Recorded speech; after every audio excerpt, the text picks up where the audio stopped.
Oh, that's right.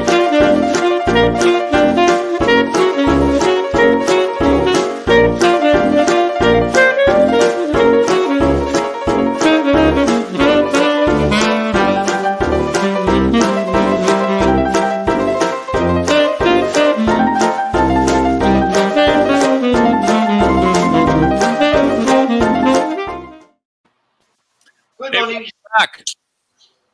It's Jack, when March. you, It's Jack, March. when you, March Fool's Day. is That is, it? Oh, oh, last year it was in June. oh, I thought it was on my birthday. We are following the news very well. Everybody can play, right? So yeah, it's March 1st. That means that spring is right around the corner, coming Yeah, up this month. but What when is day is first day of spring? Is the 20th, according to ah, my calculator. according to my sources. According to what I just made up in my head. Yes. According to me and no one else. Oh, This Jen. is good news for all those restaurants that are doing outdoor dining, because the days are going to get longer. They're going to get warmer. It's going to be nice to sit outside and eat and drink. And perhaps Hopefully, someday we'll be able to eat inside again. I saw in the street lots of restaurants are packed outside. That's really good news. Yeah. I love seeing that. Oh my God, that feels good, huh? Yeah. And people that are vaccinated, they feel comfortable and they feel that they can go out. So that is really good news. Yeah. Yeah. So Anyway, so yes. So we have some questions that we need to answer because I think these are questions for the age. And they're very important questions that I don't know why they're not discussing in Congress and in Parliament and in the Kremlin. Do we have Congress? I don't know. I don't pay much attention to it. 4 day from now. From Norway. Day. How's So the weather, man? How's the weather with us? For us, it's beautiful. I mean, yeah, I'll bet it's not quite as beautiful where he is. It's probably colder. This is where we should go one day. We should go see 4 day in his. Wouldn't that be great? Yeah. That would be awesome. I'd love to go there. Yeah. So, long ago, once upon a time, a student asked, if you were just starting out, what kitchen equipment would you invest in first? Like, say, let's say the first three things. If you had nothing and you were, a young guy and you wanted to cook for yourself, but you had nothing, what would be the first three things you would buy? So you have to be a young guy. You can't be a female or an old guy, right? Well, if you're old, you figure you probably already have stuff. So you figure you're just starting out in life and you have nothing. Or maybe you lost everything. And if you're old and you don't have those tools, maybe it's not a good time to start. Yeah, right. It's too dangerous at this point. So this also assumes that you have like a heat source and right. So we have okay. So we have fire. So we need a knife, right? A knife. Yep, that'd be number one. So that's a good question. I would say a being something that would do maybe that type of tool. So you can do little soup. You can saute stuff in there. Right. You can do pretty much whatever you want in there, right? You could steam. You could do all kinds of stuff. You can braise. So something with, like a casserole. I call those casseroles. I have a big one too. Well, you know what? Actually. But that's a good size to start with, because you could cook for 4 people in that if you needed to. This is a universal tool. Yes. This is what you need if you have nothing else. This is it. In life, you can deep fry, you can stir fry, you can steam, you can even steam with a steamer basket. Yeah. You can actually put that in there and put your steamer basket in there, put some water, and your steamer is right there. See? Yeah, wok is pretty great. You can great. do really anything in a wok.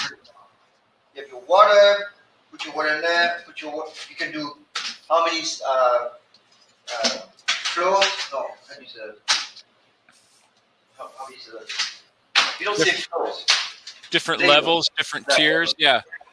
Yeah. And, You could put fish in there. You could put vegetables. You could do little steamed fry. buns. So those are one of these. And then a tray or trays to go in the oven, because without this guy you can't do anything. So basically you have to be able to bake, finish stuff in the oven, and I would say you need a cooling rack that goes with it, Right. of the same size, obviously. That's a good one. That's a good one. That would be my two. Minimum. I can do everything I want with that. Okay, and I can make a soup in there also. Yeah. So the wok is the most universal tool that you can get. Okay, and you don't want to get a wok that is non-stick. That's a terrible idea. You want to get the cheap stuff with a big wooden cheap stuff, and you keep scrubbing it. It's carbon. This is made of carbon. There's no stainless. So this is what you get, and you scrub it, and it just gets just like the cast iron. They get all, It gets seasoned. Yeah. yeah, seasoned. It's a little different than cast iron because it's not as porous. Right. No. But it's very handy. It heats up very quickly. Yeah. Cools down quicker. Yeah. So it doesn't hold heat as long as a cast iron pan, but that's not always what you want. You want to be able to control the heat in a pan. You want it to go up quick, down quick. Yeah. The only problem I see is the back. You have to think that the flame needs to get there. So usually the flames are either in the middle, but for the wok, you want the flame to go on the side, right? So you want that Right. big burner. The big burner, those are wok burner. They're special for the wok. You don't have to have that. This on the traditional stove will take longer. And on a real traditional wok, the original woks were completely round on the bottom. Yeah, And you can still get those. But in order to use one of those, you need a ring to put on the stove to hold it. And those are better, I think, with really, really high, powerful stoves like they have in Chinese kitchens. I think James, I read the BTUs of those guys, and that was something incredible, like 120,000 BTUs. Yeah, yeah. But if you go into the kitchens in Chinese restaurants, they have those. They're really powerful. You can even buy ones that are portable that have really high, powerful gas jets. And then you need a ring, and you set the round wok on there. So they're very efficient. But people need to understand the home power first. Right. So for most people's homes, most people's kitchen, the wok that you've got there is more appropriate with the flat bottom because it's just going to work better for you. But people need to understand the power in home. So basically, if I tell you that for a wok, a big wok, those big wok that you see in restaurant, you need about 80,000 to 120,000 BTUs. Mm-hmm. In home, you get between 8 and 12,000, roughly. This is kind of the average, 8 to 12. You used to drive a BTU, didn't you? You had a little orange one. Yeah. Is that the same thing? Pretty much. So, and then the stove that I have here at Kitchen on Fire, the one at Berkeley, are between 12 and 18,000, and my kitchen in Oakland is up to 30,000. So you see the range here. So you see the wok under 20,000 is like crazy stuff. So I just want people to understand that it's a lot of power that you can't get even in most restaurants, right? Yeah. We should talk about how woks came to be, because in China originally, in the places where these were developed, fuel was very scarce. So cooking was something that you needed to be very, very efficient. And a wok, because of its shape, you need very little fat in the bottom because it's round. So you put a little bit of fat in the bottom, and you can cook a lot of things very efficiently without using up too much fuel. So that's how they kind of developed.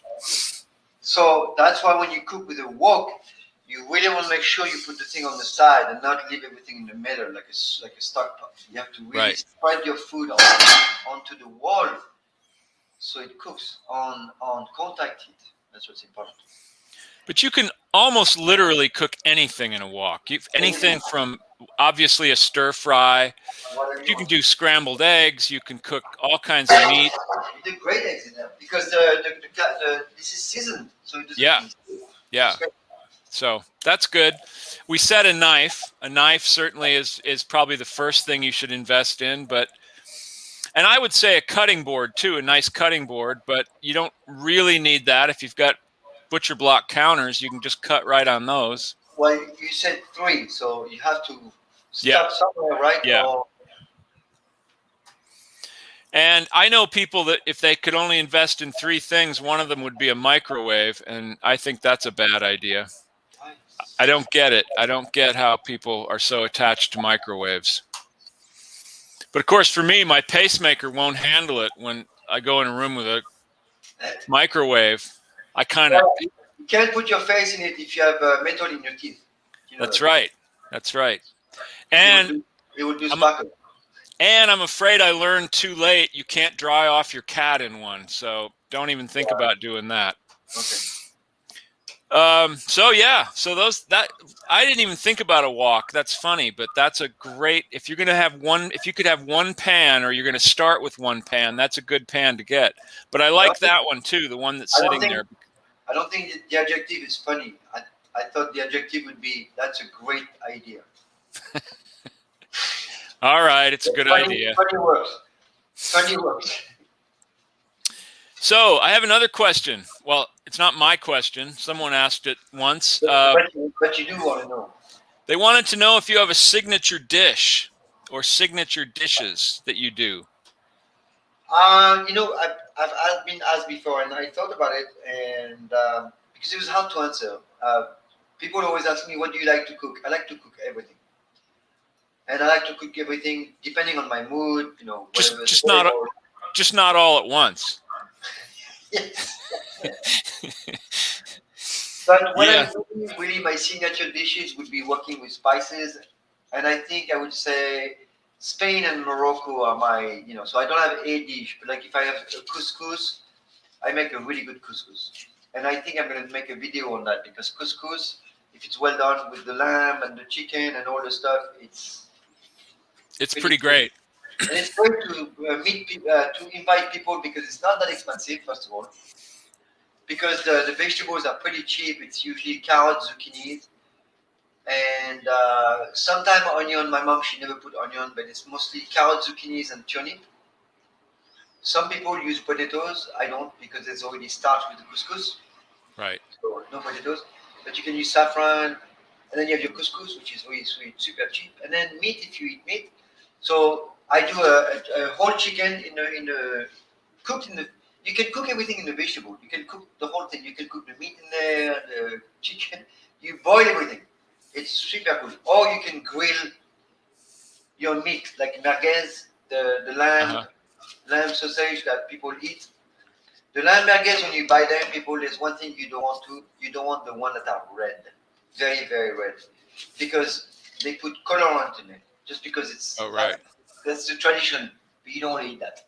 So you don't want the merguez very red. You want the merguez with no colorant. I know it's a big thing, and people like that red stuff, but no, it's colorant.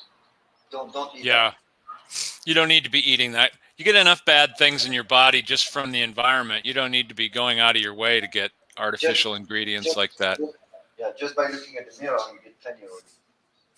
I think the idea of a signature dish is probably more appropriate to a restaurant. I mean, restaurants, they all have their signature dish because you want to be able to have something that's always going to be available. Like the roast chicken at Zuni Cafe. That was their signature dish, and you could always get it, and it was always good. Like at Cesar, the fries at Cesar, that's it. Huh? Yeah, the fried potatoes at Cesar, or the bravas. The bravas are equally good and equally popular. When we started, remember James, when there was no fries, people would like they would. Oh fit. my gosh! They would be like, "What? How can you?" We're like, "They're not ready. We can't make them. We're trying to explain to them that we cannot make them. We have the potatoes, and they are aging in Richard's basement Richard's garage. And every week or so, we try one to see if they're not ready or not. But a lot of times they have too much starch, right? Mm-hmm. So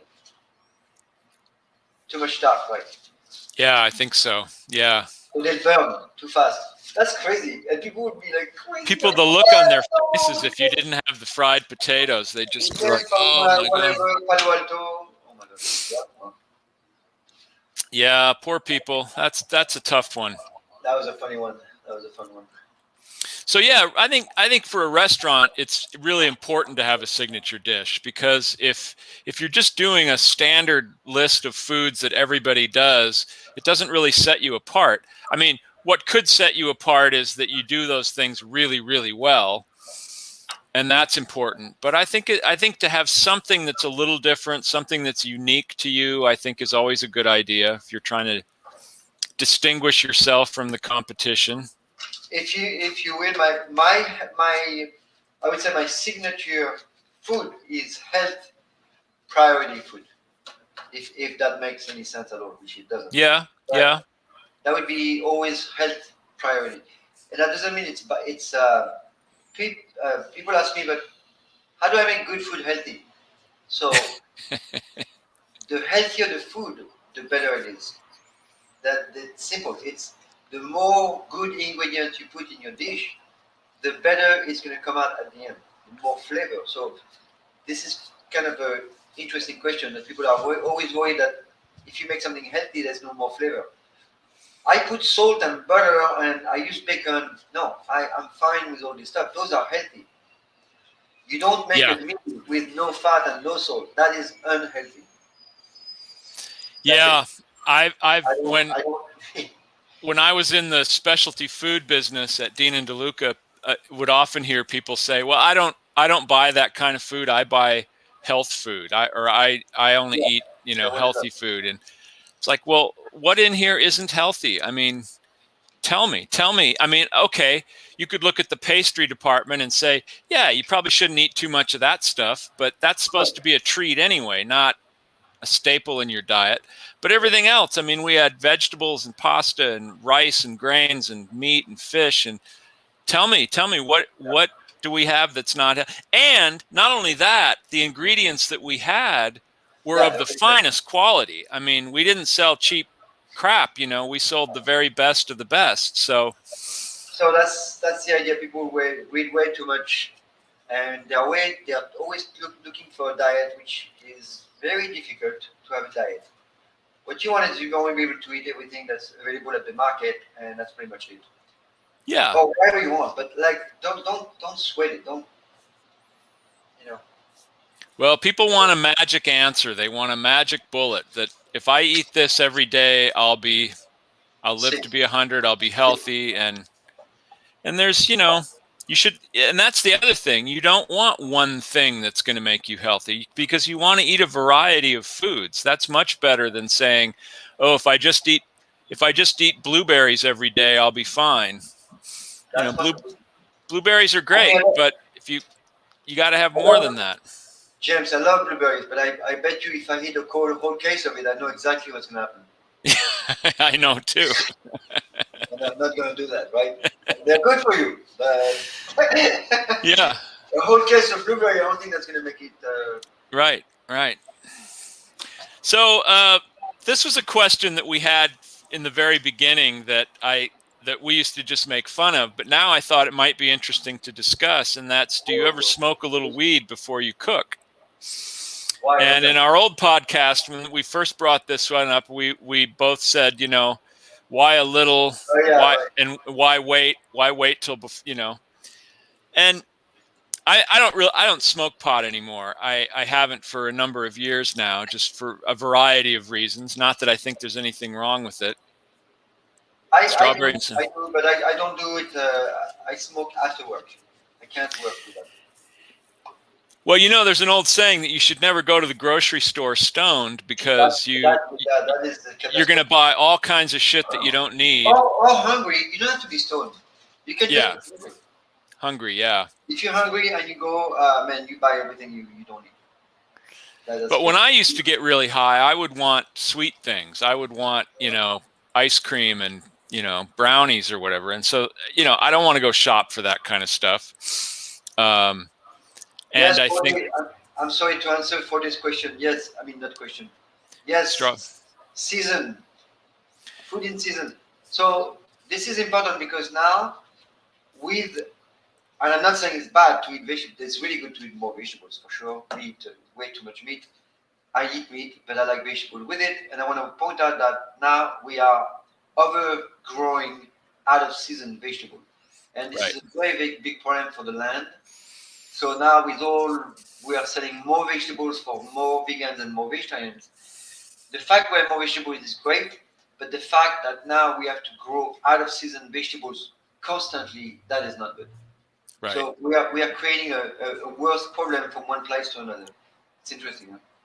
Or we can grow things in the southern hemisphere that we can't grow up here, so we do that. But then you've got the freight. You've got to ship it up here, so then that creates a problem. So, yeah, it's much better if you just learn to cook with what's in season. Go to the farmer's market and see what's there. Yeah, and then it's good for the land. It's good for the land. It's probably good for you, because a lot of the stuff that's grown out of season here, when they force it, they use a lot of chemicals too. So you don't want that. You want organic vegetables. And there's lots of stuff. There's lots of stuff that you can cook in the wintertime that's really good. You know, squash and all kinds of root vegetables that can be really good. There's tons of stuff. You know, in the medieval time, some of the aspect of the fruits and vegetables were fruit especially was bad. I'm sorry, not in the medieval time. So in different period, and the reason I'm saying that is because a lot of time people discovered fruit, which is very weird, and they were eating them too ripe. Too raw, green. Why did I just read that? Sorry, scratch that. Anyway, so this period I was reading about, and they were eating the fruit and vegetables way too green. So people got sick with that. And they decided, it's exactly like the whole medieval time. So medieval time, guys, it's a long period. It's about 1,000 years. And water, nobody drank water. Right? We remember we talked about this. Right. So nobody drank water because water was terrible. And it was terrible. It was true. It's very bad. So they was always drinking malt, cider, beer, you know, hydromel, some type of alcoholic, very something fermented. And fruit and vegetables were kind of new. I mean, look at the tomatoes and the peppers and stuff. So a lot of things were new for a lot of people, even though they were used in the antiquity. You see, in the medieval time, we lost a lot of the connectivity with the land. When the Romans left in 500 AD, somewhere, the Europe fell into what they call Dark Ages, which is completely a regress of everything that the Roman brought, which is water, irrigation, sewage, all this stuff that completely was removed. And after that, people become dirty again. Even through the 14th century and 15th century, people were very dirty. And nobody touched water or drank water. And some of the fruit were not eaten. Like tomato, it was poisoned. What else was a poison? There was a lot of things that was poisoned because they were afraid of whatever. So misconception is not a new thing. No. It's not. It's old. No, and we don't really have any excuse today because we have so much scientific evidence about all this stuff. And back then, they were pretty ignorant about it. At least the average farmer didn't know much. No, but they had an intrinsic view of the vegetables and fruits. And what they knew is they had to eat everything from the ground, which is basically they would eat meat when they could, which is very rare. But when they could, they would always pick the meat. And then they would eat vegetables that they grew from their garden. And that was the cabbage and the carrot and the turnip, the lettuce, all the fennel, all these good vegetables. And bread was the number one food, unfortunately, because bread was cheap and it was available for everyone. But in a lot of time, it was only bread. And that was not a good idea. Oh, yeah. You get sick. And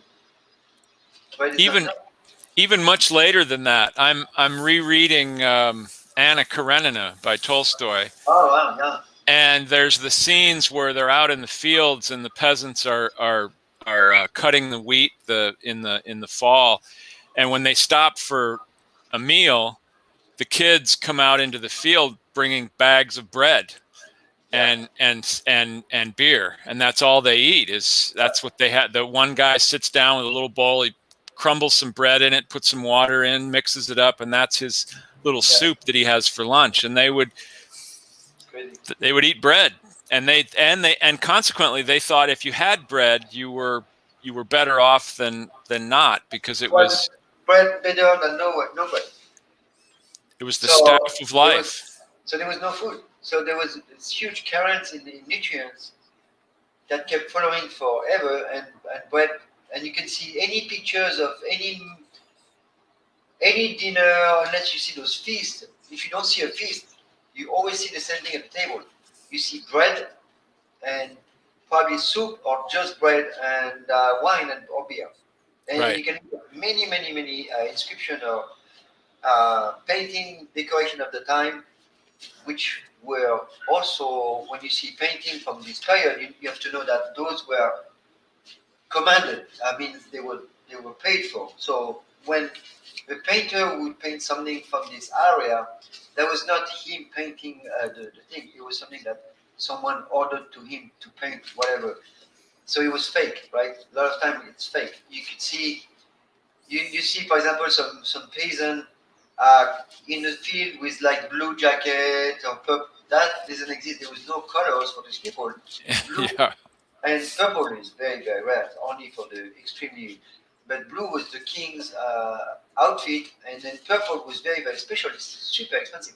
So when you see those nice colored, field with that is something that was painted for a lord or for someone else, but not. This is not depicting the reality. Right. So the only thing we have is the ordering.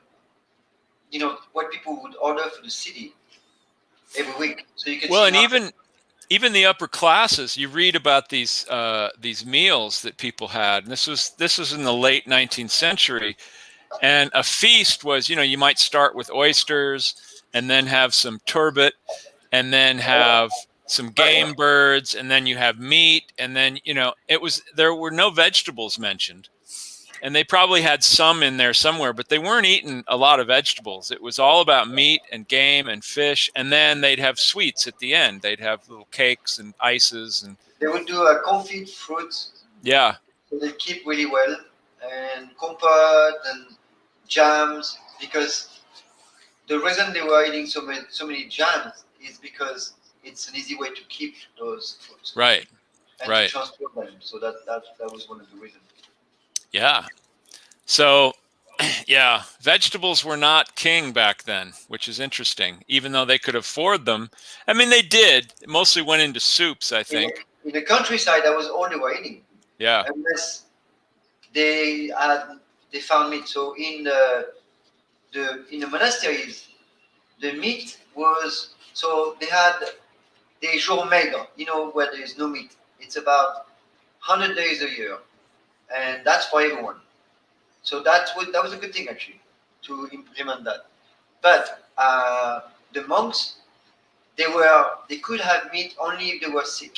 So what they did is, for the 100 days, in turn, they would all spend a day or two in the infirmary, in the sick bay, to be able to eat meat. So intrinsically, people they would do anything to eat meat. So they had this rotation of people to go sick, because they didn't want to eat meat only 200 days. They wanted to eat meat. Right. Do you know, they say that the French poet playwright Molière had a lot of digestive problems when he was an older man. So he used to always carry pieces of Parmigiano Reggiano in his coat pocket, and he would nibble on that because it was one thing that he could eat that was easy to digest and tasted good, made him feel good. That's good. Well, no, I didn't know that. Well, now you do. So next time, and there will be a quiz on this. Well, we're just about out of time. Yeah. We never did talk about pot much. I don't think pot's a bad thing. It's No, it's not. I'm not saying it's actually good. It's it helps a lot of people with anxiety and I smoke very little, but I smoke after work. No, I can't work. It's too much.